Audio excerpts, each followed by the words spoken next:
Olá, pessoal. Essa primeira PET nossa, PET 1, volume 1, a primeira semana, trata da descoberta do que é a história. Né? Na verdade, o que é a história? É uma ciência? Sim, é uma ciência porque estuda e investiga alguma coisa. Assim como as outras disciplinas também é uma ciência.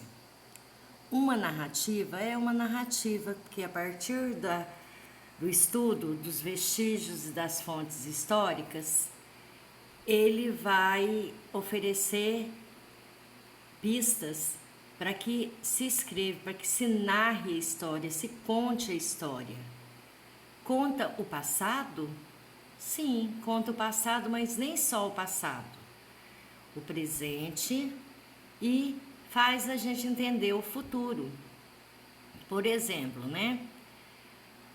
Se a gente já conhece o passado de uma pandemia, né? Como está acontecendo agora do Covid-19, se a gente já estudou a história lá atrás e sabe que aconteceu a gripe espanhola, as pessoas usaram máscara, né? Morreram várias pessoas. Aí a gente vai entender essa pandemia que está acontecendo agora, né? É uma investigação que a partir de uma fonte histórica, de uma fotografia, por exemplo, o historiador pode contar uma história.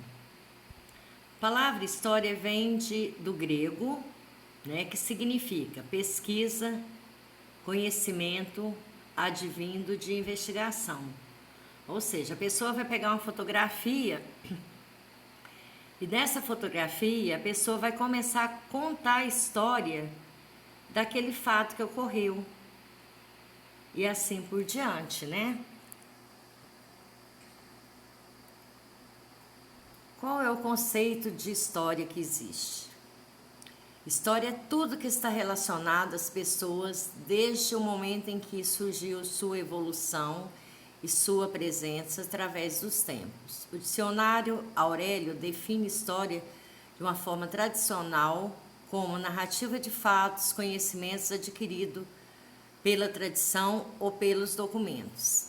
A história também é uma narração metódica dos fatos notáveis ocorridos na vida dos povos, em particular na vida da humanidade em geral, conjunto de conhecimentos adquiridos através da tradição e ou mediante documento acerca da evolução do passado da humanidade. História inclui todo o traço e vestígio de tudo que o homem fez ou pensou desde seu primeiro aparecimento sobre a Terra. Então, desde o primeiro aparecimento, desde os primeiros humanos, né?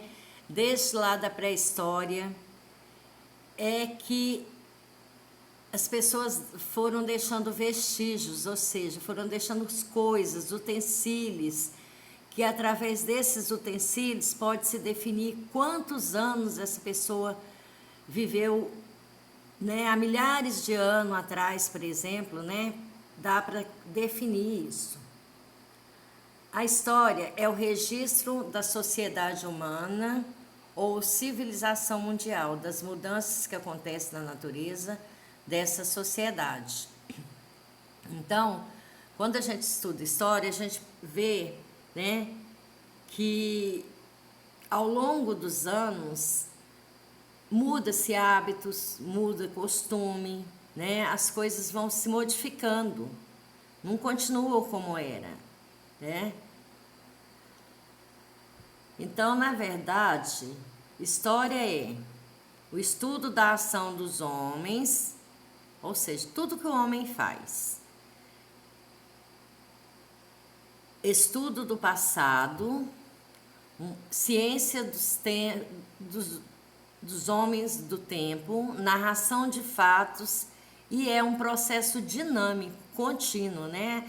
A história ela vai evoluindo, ela vai mudando. A história é como a nossa história de vida, né? Dos nossos antepassados, por exemplo.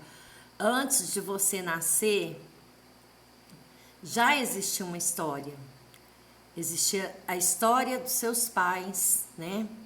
Dos seus avós, dos seus bisavós, dos seus parentes mais próximos, né? E aí a sua história começa.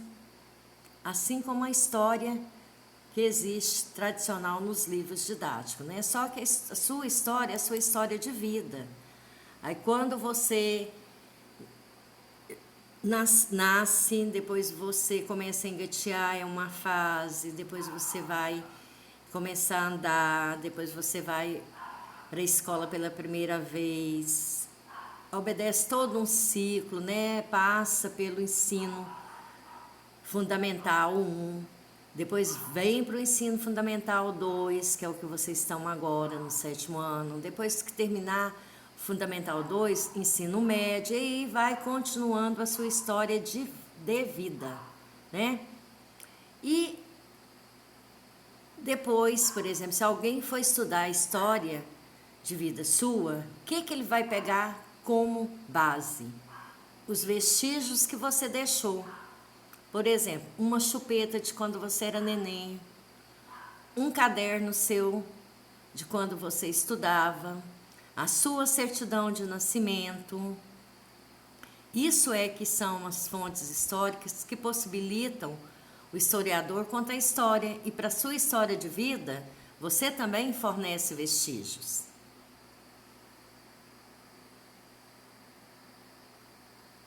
Para que estudar história? Um dos principais objetivos da história é resgatar os aspectos culturais de determinado povo ou região para o entendimento do processo de desenvolvimento. Entender o passado também é importante para compreendermos o presente e poder entender também o futuro, né? Então, isso é história.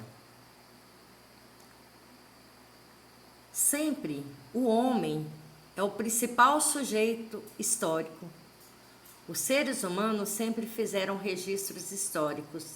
Nossos indígenas, por exemplo, já registravam o cotidiano por meio de confecção de utensílios, como machadinhas de pedra, enfeites de penas de pássaros, objetos de cerâmica ou pintura em cavernas, há 10.000 anos atrás. Então, o ser humano é o principal sujeito da história. É importante saber, as fontes históricas são constituídas por elementos que o homem fez e deixou no passado. Por exemplo, né? Como eu falei para vocês, roupas, fotografias, utensílios, tudo isso são fontes históricas. Os monumentos, templos, esculturas, pinturas, objetos em geral são considerados vestígio e também fonte histórica.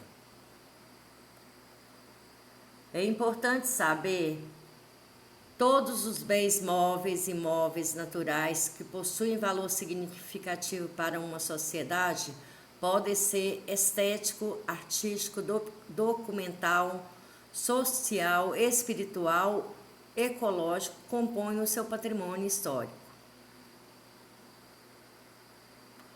Patrimônio, conjunto de bens materiais e imateriais que contam a história de um povo e sua relação com o meio ambiente. Legado que herdamos do passado que transmitimos às gerações. Por exemplo, os bens móveis, né? As construções, por exemplo, aqui em casa a gente tem várias construções antigas, né? E essas construções são consideradas patrimônio históricos e por isso elas são tombadas, mas não é tombada de derrubar, não, é de preservar, né? Então, se tem um casarão antigo e o município tomba ele como patrimônio histórico, você pode reformar ele no seu interior, por dentro. A frente, a fachada dele tem que permanecer idêntica a que já é. Não pode haver modificação, pode restaurar. fazer de novo do mesmo jeito. Agora não pode modificar, por quê? Porque ele é um patrimônio histórico. Patrimônio material são os aspectos mais concretos da vida humana e fornece informações sobre pessoas. Cultura material é o mesmo que objeto ou artefato. Patrimônio imaterial. O que é um patrimônio imaterial? São as práticas, as representações, expressão, conhecimento técnico, saberes, modo de fazer, a forma em expressar, celebrações e festas, danças populares, lendas, músicas, costumes ou tradições. Aí a gravura está dando o exemplo de quê? De uma congada, né? Depois do Bumba Meu Boi, ou de manifestações artísticas indígenas e culturais, né? Tudo isso é patrimônio imaterial. Vocês na aula anterior já fizeram, né?